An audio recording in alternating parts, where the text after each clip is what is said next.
Assalamualaikum warahmatullahi wabarakatuh.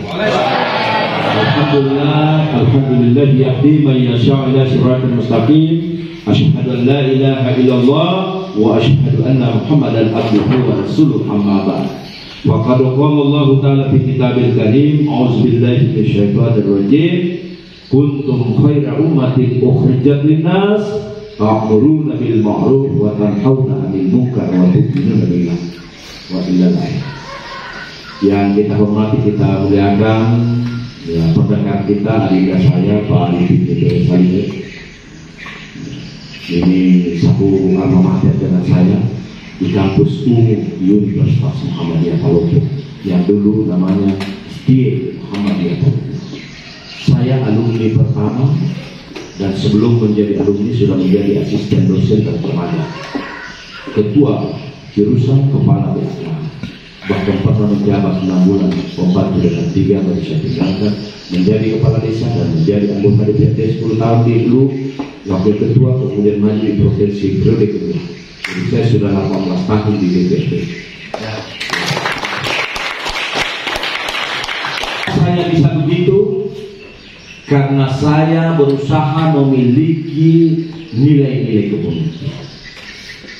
Satu pemimpin itu adalah orang yang mampu memanfaatkan potensi yang dimiliki, sifatnya, karakternya, dan seluruh potensi yang dimiliki untuk bisa menciptakan kondisi yang baik, menciptakan sesuatu yang baik sehingga orang bisa mengikuti, bisa mempengaruhi orang,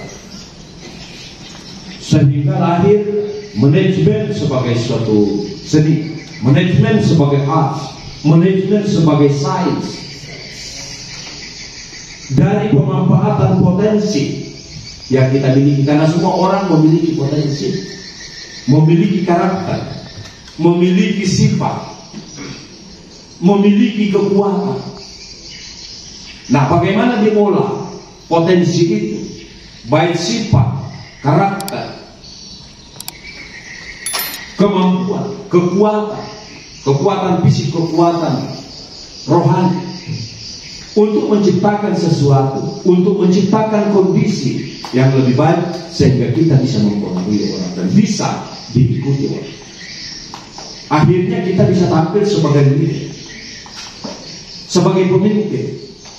Karena pemimpin hanya bisa kalau bisa mempengaruhi dan bisa orang mau mengikuti. Sehingga pengertian pemimpin itu banyak, termasuk yang disebutkan tadi oleh beberapa pakar memberi pendapat. Tapi intinya itu kita harus mampu mengelola potensi yang kita miliki, sumber daya yang kita miliki untuk bermanfaat dan bisa berpengaruh ke hal-hal yang positif. Jadi saya lanjut, kalau pendekatan yang dilakukan untuk leadership itu dalam suatu organisasi, dalam satu perusahaan, pertama, sifat yang harus kita perbaiki, karakter yang harus kita perbaiki.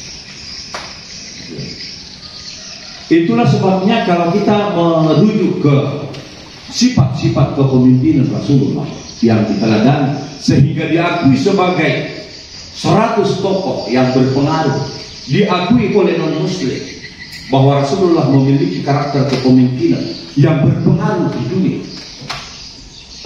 Itu kan ada 4 sifatnya Rasulullah. Ada yang tahu 4 sifat Rasulullah? Yang mau jelaskan dapat 50 ribu. Ini kita menghubungkan dengan sifat tadi, pendekatan kepemimpinan. Ada 4 sifat Rasulullah. Saya kasih bocorannya sifat kepemimpinan Rasulullah. Biasa dengan 4 ini saya singkat start. Tinggal dijabarkan start itu. S-T-A-F. 4 sifat Rasulullah yang menjadi teladan sehingga Rasulullah dikenal sebagai leadership berpengaruh di tokoh dunia. Oh ya, ini ada di depan saya.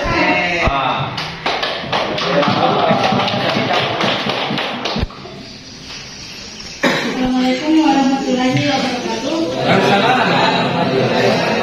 Nama saya Nurja Halimba, cabang 2. Mohon izinnya Pak. Siddiq, tablik, amanah, fatanah. Siapa namanya? Iya. Nulia. Sehat-sehat. Baik. Saya sebut begitu supaya berkesan. Jangan Anda melupakan pendekatan leadership yang pertama adalah sifat, dan contoh sifat yang sudah dipraktikkan Rasulullah adalah staf. Tadi sudah disebutkan, S itu adalah Siddiq, T itu adalah tablik, A itu adalah amanah, F itu adalah fatanah. Sudah tahu artinya empat ini? Siddiq, jujur, intinya itu. Tablik, apa artinya? Menyampaikan kebenaran. Di dalamnya harus ada transparansi, karena dia harus tegas mengatakan ini benar, ini salah, dan dia harus menegakkan amar ma'ruf nahi munkar. Itu tabligh, berani menyampaikan yang benar dan salah. Amanah, apa artinya amanah? Dapat dipercaya. Sehingga Rasulullah disebut al-amin, orang yang terpercaya. Dalam dunia sekarang ini, kalau kita mau meraih masa depan kita, maka kita harus aman, harus bisa dipercaya.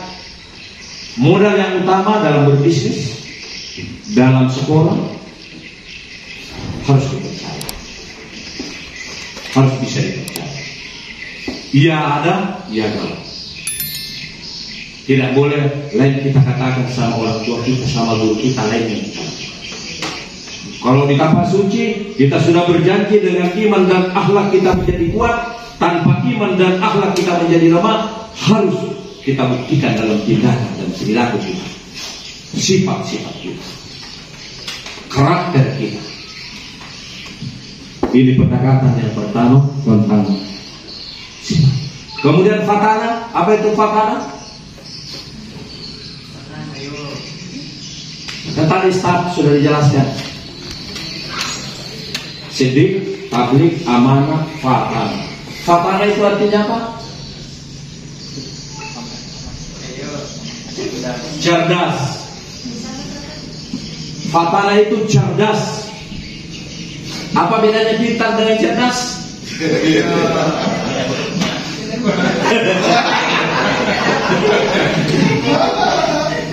Kamu suka belajar diterangkan saja, atau suka kalau saya kasih begini saja supaya diingat? Maksud saya supaya ini waktu kan singkat, tapi kalau begini bisa singkat tapi padat. Ini Rasulullah dengan staf empat itu: Siddiq, tabligh, amanah, dan fatanah. Cerdas. Kita harus menjadi orang yang cerdas. Orang yang cerdas itu memahami masalah dengan baik dan mampu melakukan sesuatu dengan kebaikan.